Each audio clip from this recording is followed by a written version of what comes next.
Gamification's been getting a lot of buzz lately from a lot of different sources. From conferences on how to gamify your office at work, to websites adding experience bars or badges, to evangelists shouting from the rooftops about how great gamification's going to be, the general consensus seems to be that we're on a path to make everything fun and rewarding.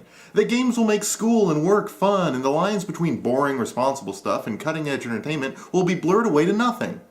But the reality of what gamification means is a little more pedestrian than that. It's been getting a right proper thrashing from a number of respected academics and designers, but I haven't really seen enough sources discuss the subject matter in a way that isn't speaking to other academics and designers. So I'm not going to say anything really new about gamification here, but I am going to try to highlight some of the points that I don't think are touched on enough to players, workers, students, and anyone else who happens to run across implementations of this idea.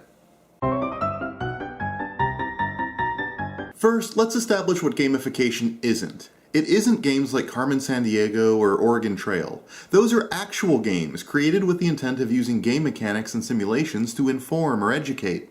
Gamification is more akin to the Pizza Hut Book It program that gives kids pizzas in exchange for reading books.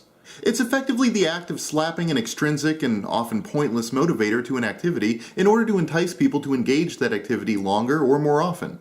I'm going to state this as clearly as I can. The point of gamification is not to make things fun. It's not to make every aspect of our lives a super enjoyable experience where we're constantly rewarded and given praise for every action we take in the right direction. It's not going to turn work or school or exercise into an experience comparable to Gears of War or Portal. So just get those thoughts out of your head right now.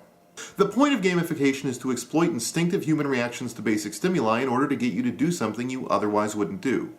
It utilizes collecting and hoarding impulses by providing you a list of badges to complete. It gives you Skinner boxes and experience bars and leveling up mechanics in order to make you feel more productive. It creates a positive feedback loop where every action you take to the benefit of the system's owners grants you more rewards. It then compounds all of those features with a need for social recognition and praise by making these badges and levels viewable to everyone, establishing a social hierarchy that reinforces the behaviors they're looking to promote.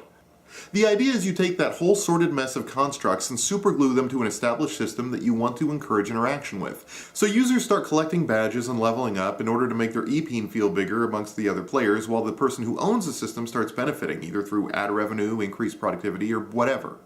For example, let's take a look at The Escapist, if only because it's a clear and convenient example that a lot of you will already be familiar with. At some point, The Escapist was sold on gamifying their website and added a badge system to their forums. You can get badges for interacting with the site in various ways: watching certain videos while logged in, commenting on a particularly long thread, advertising Escapist articles by liking them on Facebook. There are even date-sensitive badges that are only achievable in a certain time window, encouraging users to check back in often. And in exchange for promoting someone else's content or spending hours on pointless personality quizzes, what do you get? A 32 by 32 pixel icon that you can show off to other forum users that lets you know that you're the sassy lady in a zombie apocalypse? Hey. Alternately, we can look at what 1UP has done with their leveling up system. Unlike promoting specific behaviors with a small icon, 1UP instead promotes, well, pretty much everything via an XP bar at the top of the screen.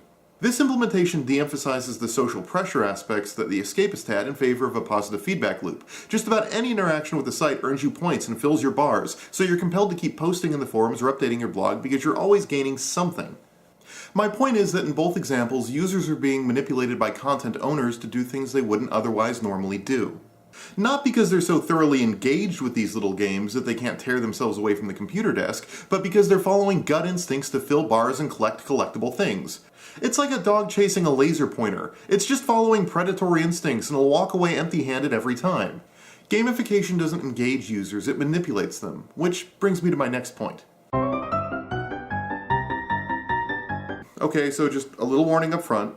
This segment deals with potentially contentious psychology topics, and while I'm citing sources that themselves cite interpretations of academic works, you should not confuse any of this with legitimate academia.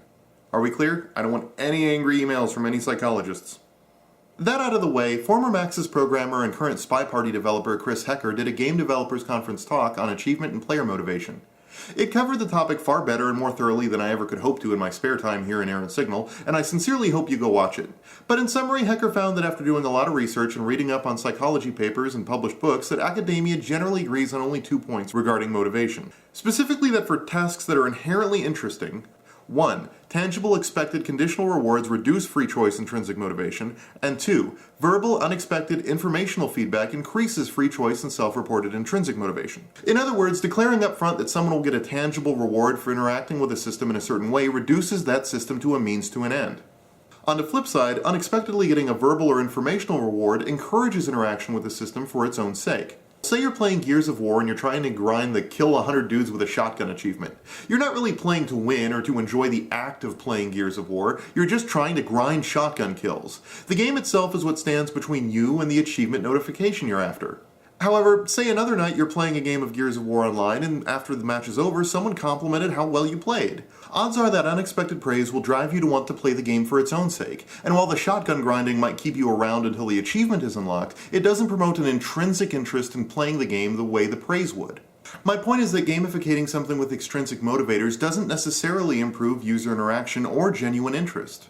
The supposed promise of gamification is that it improves actual engagement with a system. The idea is we can make you want to work out, that we could take something like learning about 18th century poets and make it fun for everybody, that we could kill the monotony of dead-end jobs and make everything engaging, fun, and pleasurable. Instead, we find a metrics-based series of carrots on sticks that elongate interactions with the system by providing a shallow goal to chase after, or that improve frequency of interaction by encouraging people to interact often with the system for cheap rewards. Look at the escapist and one-up examples. In the pursuit of an artificial social status, or simply out of an urge to complete whatever game is placed in front of them, entire guides have been created for these sorts of websites to maximize badge acquisition and leveling up. The escapist having badges doesn't get you to appreciate zero punctuation more. One-up having a leveling up system doesn't encourage you to socialize meaningfully with other one-up bloggers.